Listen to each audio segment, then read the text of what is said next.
Diz um ditado que todos os caminhos levam para Roma. Pode ser, mas para o céu nem todos levam.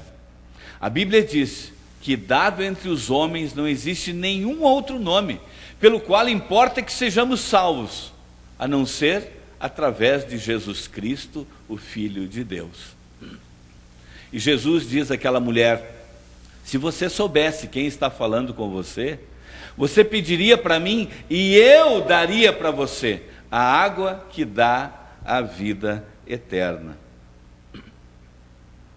Mas como é que aquela mulher poderia receber de Jesus a vida eterna? E como é que nós podemos receber de Jesus a vida eterna? Talvez o nosso telespectador que está nos vendo agora, no conforto de sua casa, talvez também tenha se perguntado: como é que eu faço para ir para o céu? Pois Jesus quer que nós tenhamos a resposta a esta pergunta.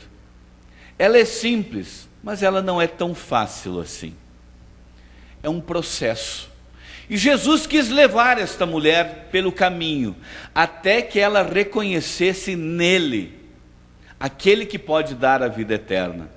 Por isso Jesus começa a falar com ela sobre um assunto que não é muito agradável. Ele diz: mulher, vá chamar o seu marido. E ela disse: Senhor, eu não tenho marido. E Jesus diz: bem, isso eu sei. Na verdade, você já teve 5. E esse mesmo que está com você agora não é seu marido. Quer dizer, Jesus expõe a ela o pecado contra o 6º mandamento, do pecado de adultério. Mas será que Jesus não tinha medo de perder a sua audiência? Talvez aquela mulher poderia ficar ofendida, afinal Jesus estava apontando um erro dela. Mas Jesus fazia isso muito sabiamente, porque ele precisava naquele momento que a mulher olhasse para dentro de si mesma e visse a sua necessidade de um Salvador. E isso só pode acontecer quando a pessoa tem consciência de que é um pecador. Da mesma maneira, você pode oferecer a água mais agradável que possa existir. Se uma pessoa não está com sede, ela não vai querer beber.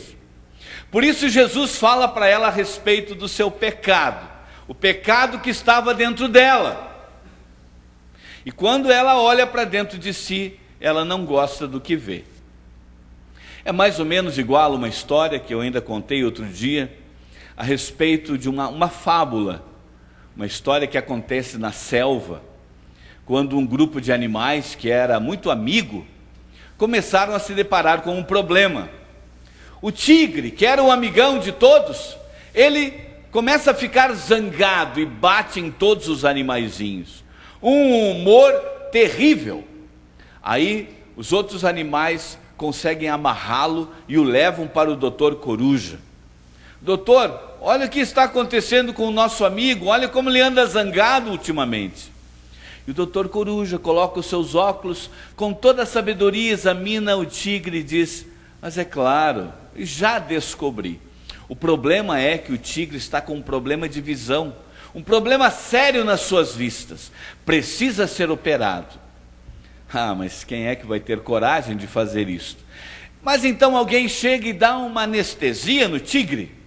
Ele fica dormindo, então o leão vem com as suas garras afiadas e começa o trabalho. Corta aqui, corta lá, costura, pronto. Horas depois o tigre está acordando. Só que agora ele está 10 vezes pior, muito mais irritado, muito mais bravo. Lá vão os animais de novo, conseguem amarrá-lo, trazem para o doutor Coruja fazer o diagnóstico. Então o doutor Coruja vai examinar os olhos do tigre e logo dá o veredito. Mas é claro, agora eu sei porque ele está tão irritado. É que na hora do leão costurar os olhos, estava fazendo na pressa, em vez de costurar os olhos virados para frente, para fora, costurou os olhos virados para dentro. Irmãos e irmãs, quando nós olhamos para dentro de nós, muitas vezes nós não gostamos do que vemos. Mas isso é necessário, porque à medida em que nós conseguimos ver, especialmente as nossas intenções, que muitas vezes não são muito boas, os nossos pensamentos ocultos, nós vemos em nós o quanto nós somos pecadores.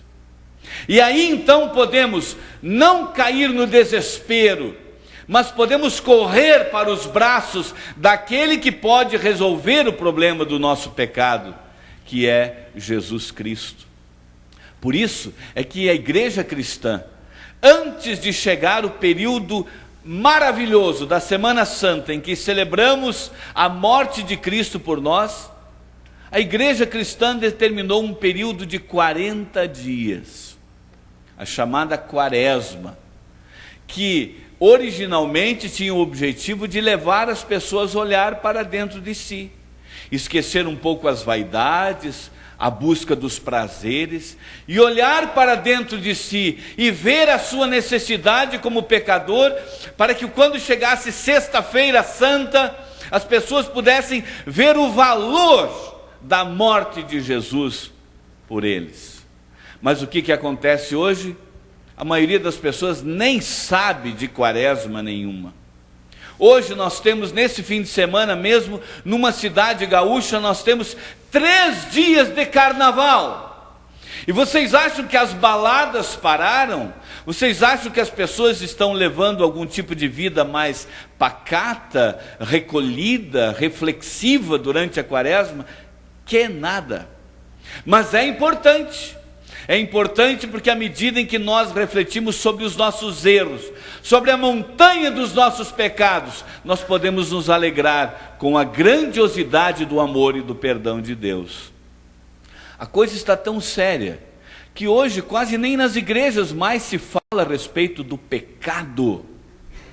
Muitas igrejas hoje dizem que o grande problema da pessoa é o desemprego, a falta de dinheiro, as doenças. Claro, tem um lugarzinho especial para ele, para o diabo. O diabo hoje é a estrela, é a vedete das mensagens. Se fala mais a respeito do diabo do que Jesus Cristo.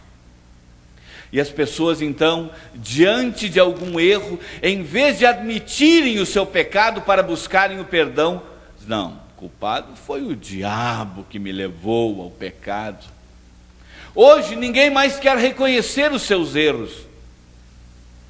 No mundo da política, quando alguém é acusado a respeito de alguma infração, de alguma falcatrua, a pessoa opta pelo caminho de pedir demissão. Vou sair do meu cargo, daí não tenho que prestar contas a ninguém. Ou seja, as pessoas fogem desse ponto importante, que é reconhecimento de erro, para buscar o perdão. Outros, quando pecam, e alguém confronta eles com o seu erro, dizem: tudo bem, eu errei, mas olha o que as outras pessoas estão fazendo bem pior do que eu. Quer dizer, tentam esconder o seu erro atrás do erro dos outros. No outro dia, falando com uma pessoa, essa pessoa me disse uma coisa terrível. Ela disse assim: eu posso morrer, mas eu nunca vou chegar diante daquelas pessoas e admitir que eu estou errado. Perdem assim a oportunidade de sentir a alegria do perdão. O filho pródigo, quando chegou em casa, ele era todo o arrependimento ao ele dizer: pai, já não sou mais digno de ser chamado de teu filho. E quando ele veio com essa expressão, ele foi imediatamente coberto com o manto do pai. Recebeu o anel, recebendo de volta todos os privilégios de filho, e sentiu a alegria do perdão. Por isso, irmãos e irmãs, se vocês sentem no dia a dia a grandeza dos seus pecados, se vocês quando vêm à igreja sentem os seus pecados novamente mencionados pelo pastor, ou na confissão dos pecados, ou na mensagem. Se há pessoas que apontam o erro de vocês, não fiquem zangados com isso. É importante reconhecer e fugir. Fugir não da culpa do erro, mas fugir para os braços amorosos daquele que chama cada um de nós pecadores. E ele diz: venham, venham a mim, todos vocês que estão cansados com o peso dos seus pecados, e eu os aliviarei. Que assim seja. Amém.